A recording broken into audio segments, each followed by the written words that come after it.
Halo Rek, selamat datang di channel Cak Suba.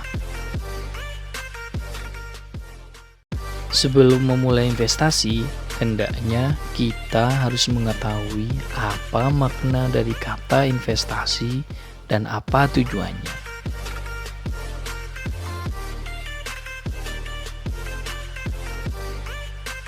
Investasi berarti kita membeli sesuatu yang diharapkan pada masa yang akan datang dapat dijual kembali dengan nilai yang lebih tinggi dari semula.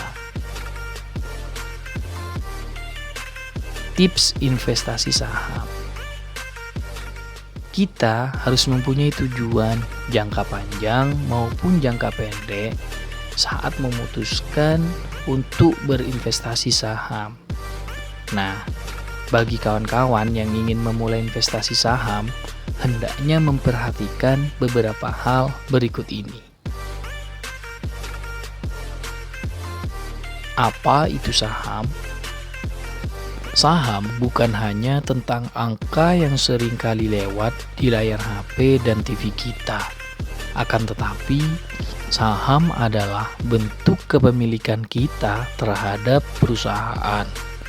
Contoh, kita membeli saham BBRI. Di saat itu juga kita sudah menjadi pemilik Bank BRI. Jadi, saham itu bukan mainan ya, akan tetapi investasi. Tips selanjutnya, analisa fundamental. Sebelum kita memutuskan untuk membeli saham suatu perusahaan, hendaknya kita harus menganalisa perusahaan tersebut terlebih dahulu.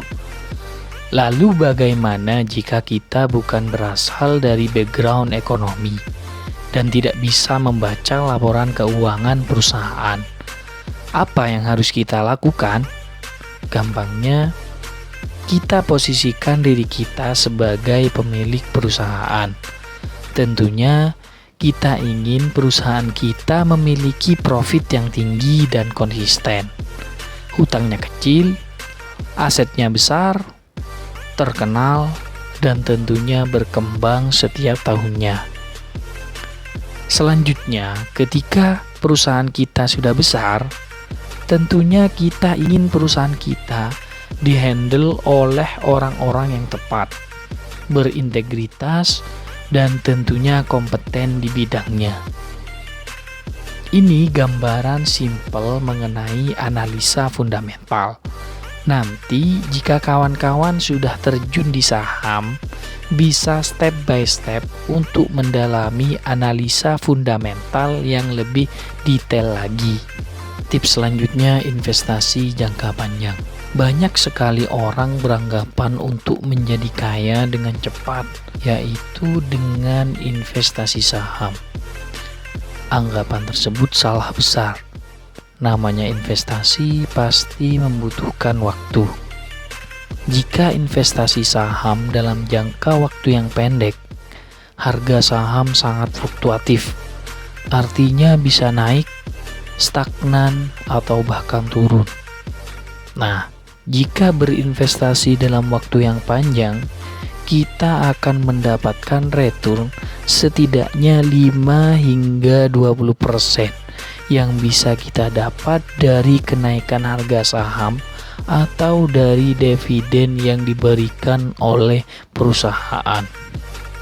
Tips yang terakhir, menggunakan uang dingin. Apa itu uang dingin? Uang yang tidak akan kawan-kawan pakai untuk beberapa tahun ke depan. Artinya uang tersebut sedang nganggur.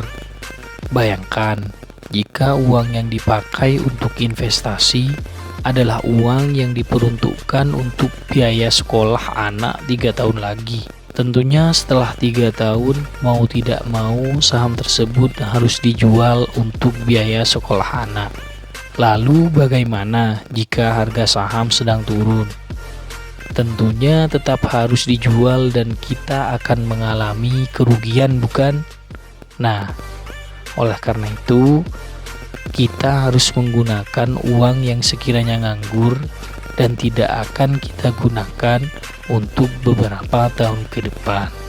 Sekian tips investasi saham kali ini. Untuk tips-tips selanjutnya mengenai dunia persahaman akan kami bahas di video selanjutnya.